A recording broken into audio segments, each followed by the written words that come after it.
live, where I use my over 2 decades of experience as a restorationist, a painter, a wood finisher, a wallpaper hanger, a colorist, to help you out with any questions you have as far as any of that stuff goes. Now, Ask a Painter, obviously, if you found this, has a new home. Facebook.com/askapainter. If you guys have any questions for me outside of the live shows, start a new question thread there. Just make a post to the site, put in some pictures, some questions, some details about the project. I'd be happy to give you any recommendations. If something went wrong with something, definitely let me know, and I'd be happy to help you out with that. Today, Ask a Painter 34, we're going to be talking about a couple barnwood projects, which a friend of mine had sent me. We're going to be talking about painting ceilings. Let's see what else we have here. Oh yeah, and shout out to my Brazilian painter friends. I've been communicating with them this last week here. Turns out there's a fairly large amount of people who watch these shows down in Brazil after the fact. So thank you guys. If I could speak any of your language, I would do that to make this easier for you, but you're just going to have to be stuck with whatever I have now. So number one, barnwood. Brent Stika, a really good friend of mine. Sorry about that. Make this guy stable in the truck here. Okay. So, Brent Steek, a good friend of mine, who owns a local landscaping company. He's also a really good craftsman. He makes a lot of furniture. His family is really good at that stuff too. He wrote in and asked, could I trouble you for some advice on finishing this farmhouse table? And I posted pictures of this stuff a few minutes ago to the Ask a Painter page. I'll be referencing that. He made a headboard out of reclaimed wood. He also made a table, beautiful tabletop, and then a skirt and some legs for it too. I'll be referencing that stuff. I also included a picture that my Brazilian friend sent me, the painters from down in Brazil, and that's on a post previous to this one on Ask a Painter. So if you have any questions about that, search those out.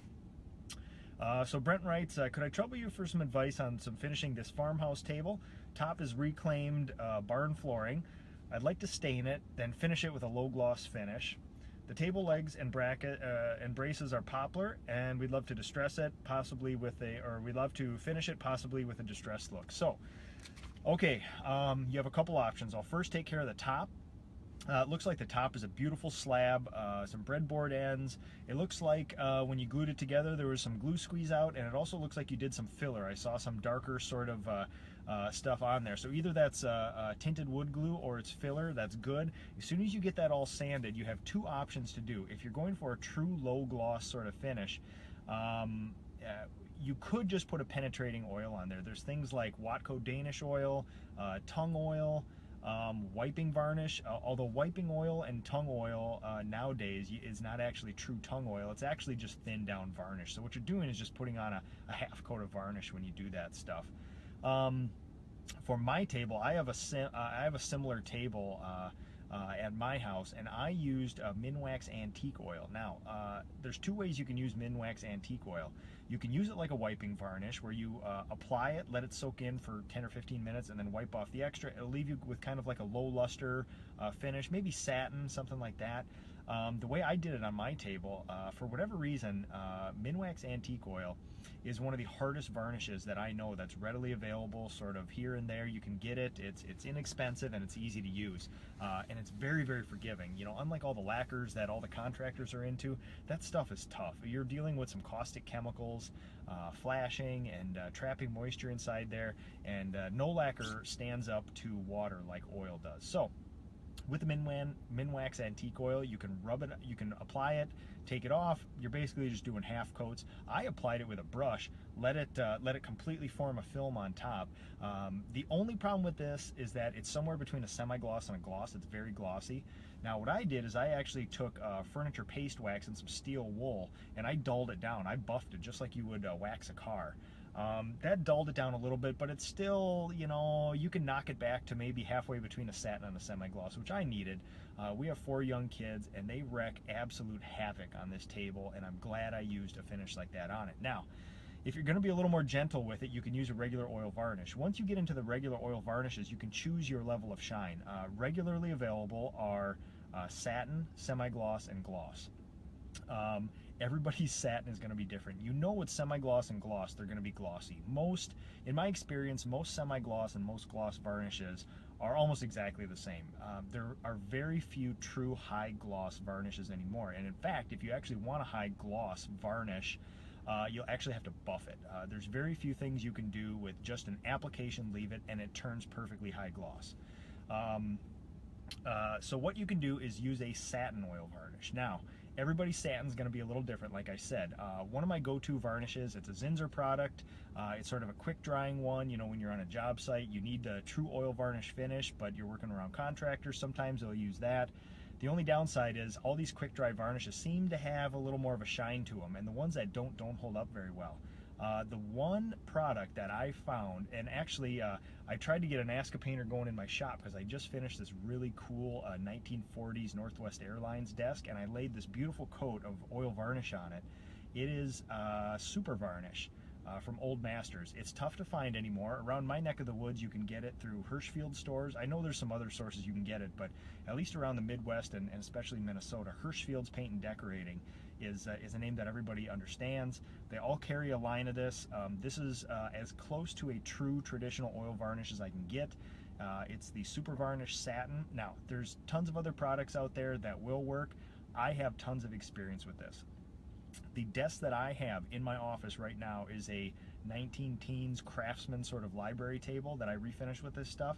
It is the most beautiful feeling finish. I did about 4 coats sprayed on with my HVLP sprayer in my shop over antique sort of quarter sawn oak, and that is such a smooth, it almost feels like a honed piece of marble or granite. It's so smooth. So it's just a wonderful finish. I would do that stuff, and again, this is super forgiving. I use oil varnish because it's forgiving, it lasts forever, it looks more beautiful. Almost every other contractor out there finishes wood with lacquer. Lacquer doesn't stand up to water. It's very dangerous to your central nervous system. It can explode, very caustic. And you can get into a whole, because you're using very hot chemicals, contractors use it again because you can basically apply a coat, sand it in 30 minutes, and go again. But the problem is, you sort of have a gamble. If you do everything by the technical data sheets, a lacquer, which must be sprayed, by the way, you have to have professional spray equipment. You can't just brush this stuff on in most cases. What you'll find is that you can run into a lot of weird issues. If you don't put on the right wet mill thickness, the thickness of the product, you can run into issues where you either trap solvents in there, they can't evaporate, and you get what's called blooming, where it actually gets hazy or milky, and over years this stuff can migrate out where your cabinets or furniture will actually look hazy or milky. You can wipe it off, but it keeps coming back. You can run into adhesion issues if you don't prep it right. If you don't follow the right recoat times, they lay those out very distinctly on those technical data sheets, you can run into problems as well. Oil varnish, it is so forgiving. It is so forgiving.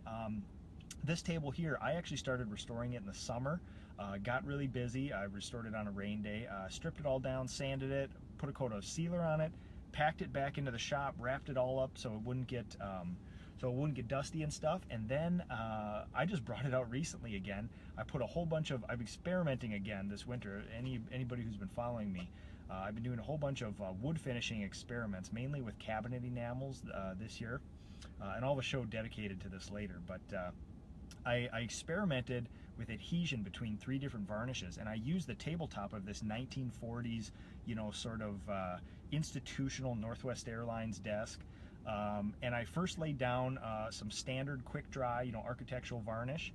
I followed the manufacturer's recommendation on it. Then I put down a bunch of Minwax antique oil. That bonded perfectly to that in the standard way that I do it. And today I actually prepped it again and then did another test where I put Old Master Super Varnish on top because I wanted to see if I could get the toughness of that varnish, but then I want a nice dull satin on top because it's just a beautiful top there. And it's a very thick varnish too. It'll fill in a lot of those open pores on oak and stuff too. And I put it on, and I will report back, but I can almost guarantee you with certainty it's going to stick because I've never had oils, if prepped the proper way, that didn't stick to one another. So, Brent, I hope this helps out with at least the tabletop. My recommendation, everybody wants to preserve that sort of natural barnwood, that rough kind of state, but they want it to last forever and never get stained. You can't have both. Get a film forming finish. I honestly would get your, if you use like a Watco Danish oil, something like that, it'll impart that real deep brown, chestnutty kind of color to it. You have to let it dry for a day or two, and then what you can do is apply, you know, I would go at least 3 coats. Well, 2 is absolutely the minimum, but honestly for a tabletop, while you're doing it, 3 is just as easy as 2 most of the time. Apply 3 coats of that, sanding, vacuuming it off and tack ragging in between coats. Letting it dry a day in between coats lets it sand easier, and I think you'll really be amazed at that Old Master Super Varnish, that satin finish. It is honestly, for architectural millwork, for furniture, it is a super hard finish. It's got that nice traditional dull kind of satin varnish look, and it's just a knockout finish. If you want to sort of preserve that barnwood, he also sent me a, I'm just watching 2 hawks fly up here, chasing some smaller birds. I'm at the farm today, but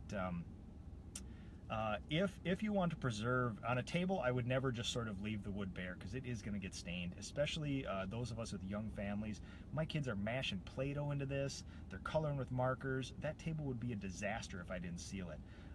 But he did post a picture of a headboard that he did as well. Now, if you're not worried about the rough wood getting caught on the sheets or you know, shams or blankets and things like that, what you could do is just make sure that you sort of brush it with a stiff nylon brush to get rid of any of the slivers or any stuff like that.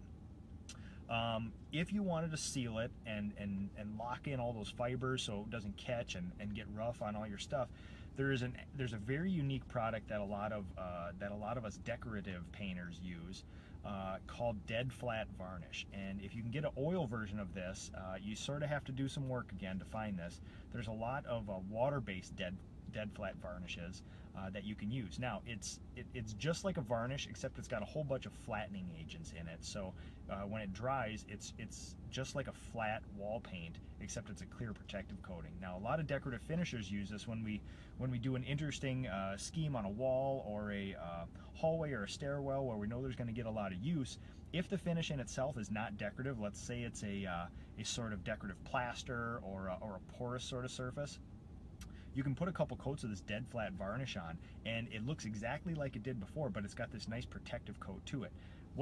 And I would really urge you to use oil on that. To me, any sort of water-based wood finishes on wood, especially a handmade antique wood headboard, is sort of a travesty, and I'm sort of morally opposed at this point where the technology is at to using water-based finishes on wood. The only benefit to water-based finishes is you might get a little bit less smell, and the drying times are quicker. You think you're saving the environment, but a lot of the water-based polyurethanes and water-based finishes I'm using, not everything in there is water-based.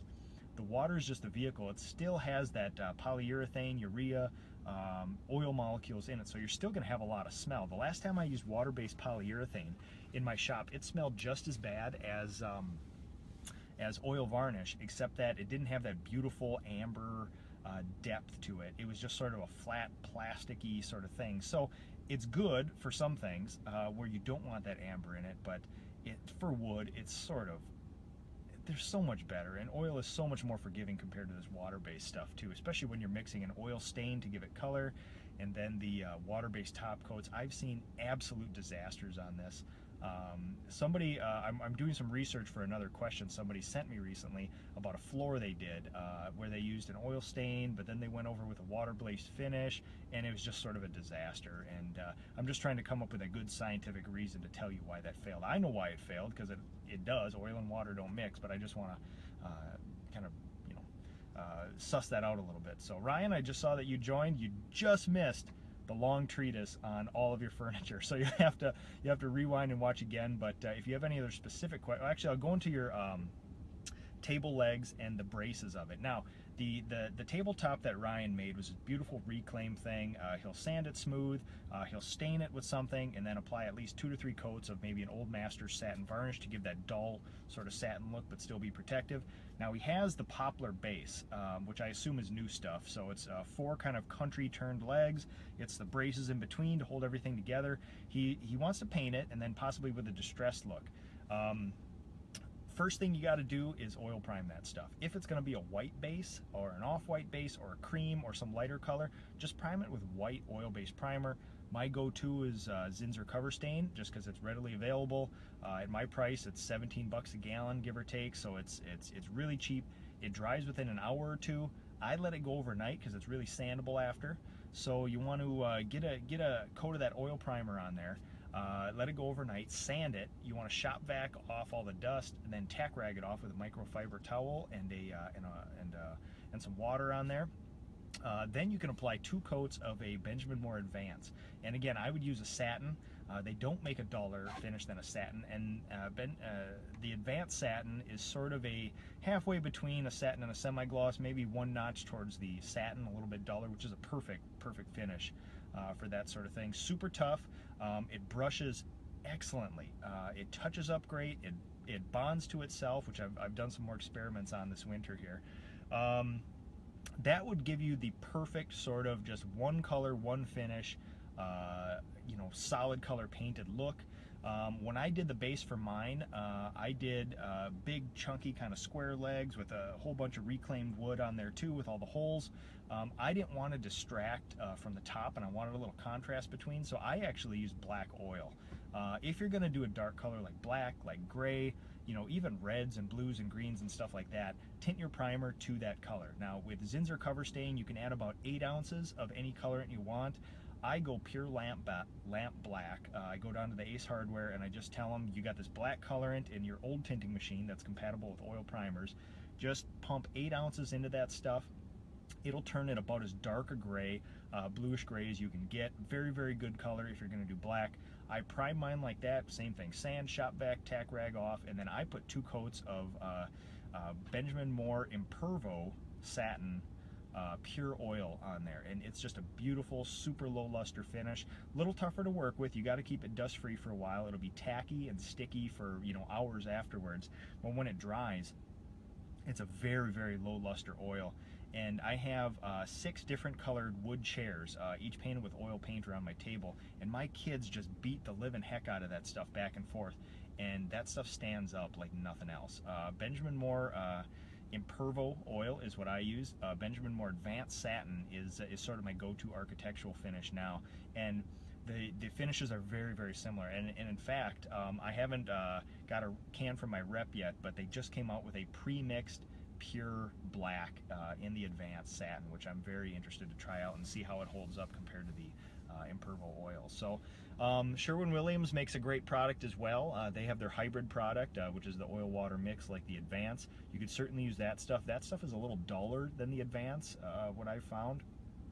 Their Pro Classic line of enamels is very good, especially if you can still get their oil. I really enjoy using that stuff. If you can, get the satin. The semi-gloss is very glossy and doesn't level out as much as maybe like an Impervo and stuff like that. So Ryan, that would be the prescription for sort of a solid color paint. Certainly you can use a water-based paint on there, but honestly, if you do this right once, I mean, my table's been in service for 8 years or something, and it stands up way better than my expectations were for it, especially with all our kids and things like that. So yeah, you mentioned possibly wanting to go for a distressed look. There's many ways to go about this. The simplest way is to paint it. You want to prime it, you want to put, you know, a couple top coats on, and then you can basically just sand off the edges, burnish the edges. A couple ways you can do this. Most people just use a palm sander, like a mouse sander or a random orbital sander. Another way you can do it, I actually have this kit of kind of old stuff I use to distress furniture. You can use an awl. One of the tricks of people who distress furniture and millwork for their trade is to use an old brick, the edge of an old brick, and that will give you a rustic kind of not so refined look like a random orbital sander will do. So you can rub off all the edges. The only downside to this is that now you have some bare wood. What you have to do then is just put a couple coats of a clear finish on there. Make sure your clear finish is compatible with whatever paint you used. If you used a water-based paint, you can use a water-based clear over the top. It'll turn sort of crystal clear, and again, it's kind of plasticky and lifeless, depending on what you're doing. I have my bed in my house is actually done with latex or a water-based finish. I distressed it, and then I actually used a oil polyurethane over the top. And oil will stick to almost everything, so in that case you can kind of, you know, swap back and forth. That stuff is still holding up very good today. At least 2 coats of that stuff. That will not only, you know, protect the paint then that you sanded, it'll protect those bare wood areas. Now, there's a lot of cases where people distress the furniture and just leave it. That's fine, but understand that you have some pieces that are painted and they're perfectly protected. You have other areas that are bare wood. If you can live with that, that's fine. If you still want it sealed up, again, just get satin. Satin oil varnish over the top of most stuff will do fine, unless you want to use a water-based finish, which I wouldn't recommend. Another interesting thing you can do, I've done a whole bunch of pieces of furniture and picture frames in my house where you can actually do multicolor distressing.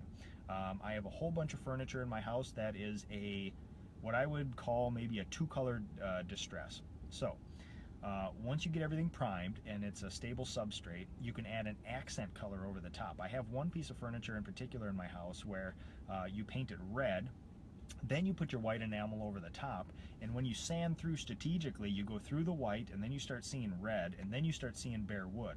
So you kind of get this gradation, and it simulates that old sort of, you know, when a piece of furniture or millwork has been painted a whole bunch of times, you know, you can start seeing the paint come through on it and stuff like that. So that's a way to add color. I have done it with multiple colors in my house. Just make sure if you put too much paint on a piece of furniture or something like that, it makes it much harder to sand through.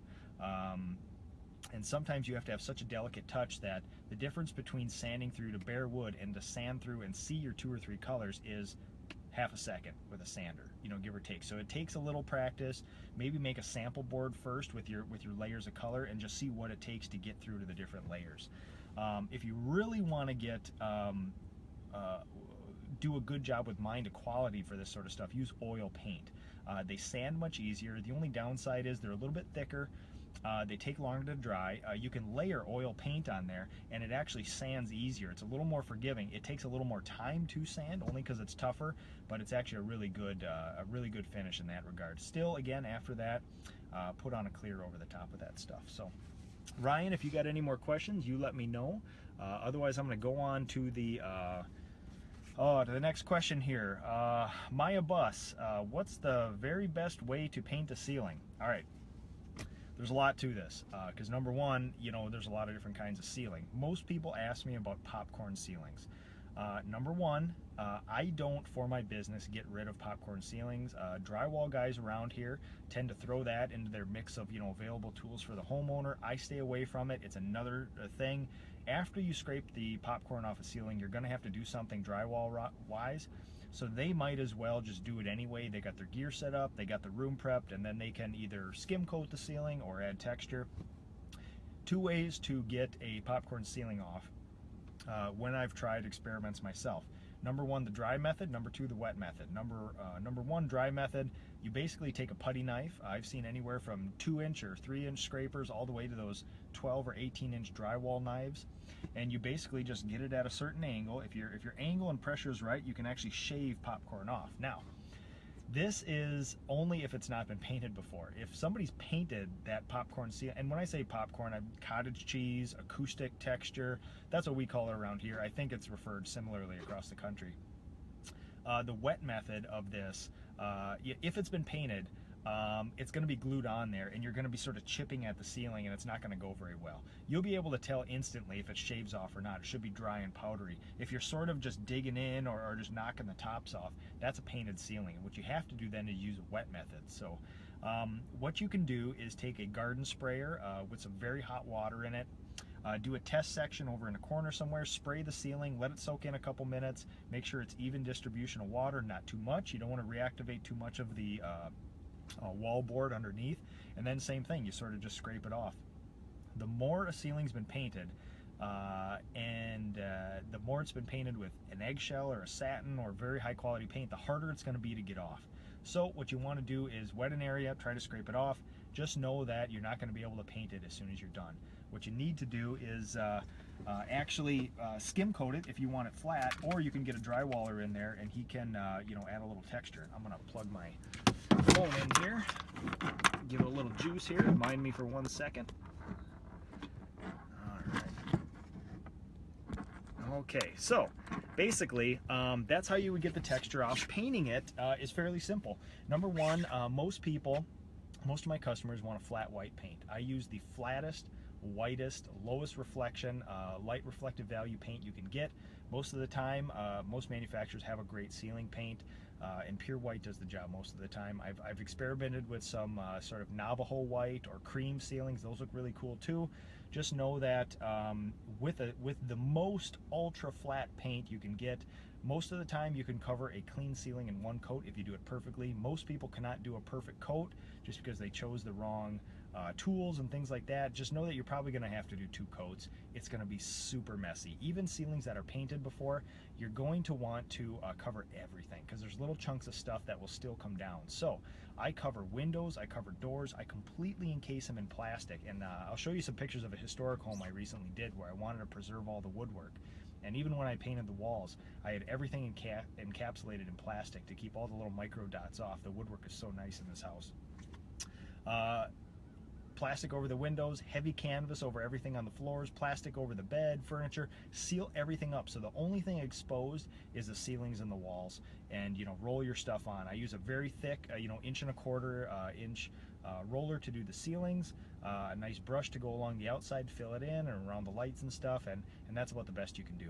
If it's a knockdown, if it's an orange peel, or it's a flat ceiling, just like painting a wall. No big deal. Just a couple coats of white ceiling paint on there. So, Maya, if you have any other questions or a specific question, let me know. Otherwise, I always carry a couple cans of stain killer, shellac-based stain killer, when I paint ceilings, because there's always a little spot in the corner that the homeowner forgot to mention. So you can kind of get in there and stain kill those. It dries in 5 or 10 minutes. You can paint right over it. No more water stains. So. All right, now let's see who's got some questions today. All right, Sarah, good to see you. Thanks for watching today. Rob, always good to see you, my friend. Tim, you as well. It's amazing how much time these realtors have for watching live Facebook shows. They should be out there doing open houses or making cookies, getting ready for it or something like that. But thanks for watching anyway, though, Tim. Rob, have you found an apprentice yet? Yes, a bunch of months back I hired 2 more guys. I actually have another guy starting Monday, and I had a breakfast meeting with another guy who will be coming on shortly as well.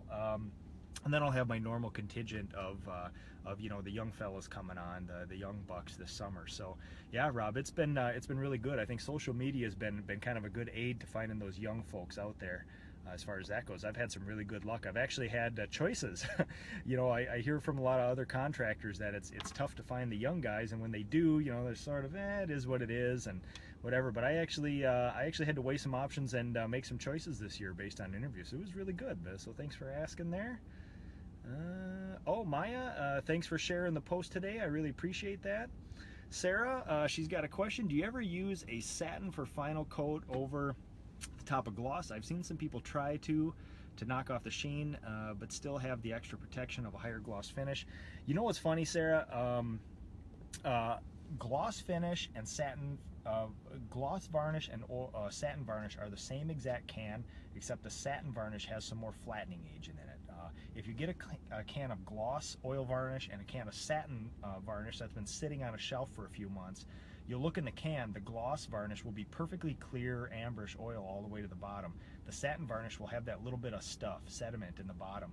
They just add a flattening agent to it. So I will say this, I totally respect that way of wood finishing. As a matter of fact, Paul Komarek, an old historic painter in New Prague, one of the oldest painters in our town, he used to own a paint store here. I knew him right at the end of his life 30 years ago when I was a young guy.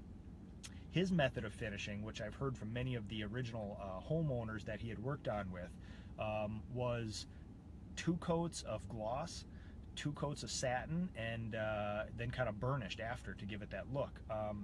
A lot of the people who in historic finishing that used gloss believed it built a higher, it built more of a finish quicker. That's one reason a lot of people used it, and then they would either dull it with steel wool or they would burnish it or something. Another reason they used gloss oil varnish was that sort of was all that was available. When people used varnish, you sort of had to flatten it yourself with maybe whiting or a flattening agent, or what they actually used around here quite a bit was shellac, and shellac is about the highest of gloss stuff around here. And as a matter of fact, I just worked on a house that had some existing very glossy shellacked woodwork. It's beautiful, but it's just a distinct look. So nowadays the varnishes are so good, and knowing that the gloss and the satin is all the same, just with flatteners, because I want uniformity in my finishes, I use the satin right away. I haven't found any difference between gloss and satin in how fast it builds a coat or extra protection or things like that. If you use a really good high quality oil varnish, the resins are going to be the same in it. They give you the protection, so you shouldn't need gloss to get that extra protection. Oil varnishes dry super hard, and you're going to get protection. Now, with wall paint, it's a different thing. You know, the higher gloss on a wall paint or a trim paint will actually resist stains more. A lower quality, flatter paint is going to attract that a little more, and you come in contact with it more. So that, in that case, maybe do something else. But Sarah, thank you so much for your question. Arthur, good friend of mine, lives right down the street in one of New Prague's best historic homes. I'm actually using his home in the book I'm writing about historic homes in New Prague here. Have you ever painted over accumulated paint on cast iron radiators? Does it affect the heating? No, it doesn't. I painted over mine in my house where the ones were exposed. Some of mine have covers over them. The ones that were exposed, as long as the paint was sort of intact and in good shape, you can either use just regular wall paint over the top. I've had really good luck with those. I used a hammered antique gold paint on one of my radiators. Turned out really phenomenal. I have not found that to be the case. Most of the time you cannot reach most of the radiator, so I don't think you could pile enough paint on enough of the radiator to affect the heating of it. If you're really concerned about that, there are tons of architectural salvage companies where you can take off your radiators, take them to them, they'll sandblast them, they'll dip them, they'll test them, and then they'll powder coat them, or they'll just give them back to you raw and you can paint them yourself. Fairly inexpensive nowadays, but yeah, otherwise you can't get at most of the radiators to paint them in your house. So really, I don't think you can apply too much paint to that stuff. And I think it has a lot to do with the efficiency of your heating system versus, you know, the paint on it. I've been in some historic homes where those radiators are so hot you can't touch them, otherwise you'll burn your skin. I have a super high efficiency sort of a wall mounted brand new heater in my house for all my radiators, and the radiators barely are warm to the touch, you know. So it's one of those things where, you know, I think that would have way more to do with it than you know, paint on the radiator. But thank you, Art, for your question. I really appreciate it. Ryan, Adam, good to see you, my friend. Thanks for watching. Keith, thanks for watching. Jim as well, my Florida friends down there, glad to see you're watching. Ryan writes, thanks, Nick. No problem, man. Always happy to have you tune in here. Rob, good for you, Nick. That's great. Yeah, no, I'm very happy for the guys I have now. You know, it's been a good test of the apprenticeship system that I have to get guys online quick to resume work and stuff like that. So it's been a great year, and God, I just couldn't be more pleased with all the fellows that I've been finding here. So it's been good. It's been really good. So Art, thanks for the info. No problem, guys. If you have suggestions for future shows, let me know. Otherwise, I will be coming back live next Friday at noon. If you got questions for me in the meantime, Ask a Painter Live on Facebook. Start a thread, add some pictures, give me a description, let me know. If there's anything you've ever wanted to ask a pro, I've dedicated my life to this. When I wake up in the morning, this is what I think about. When I go to bed, this is what I think about. Somewhere in between, I try to get some work done.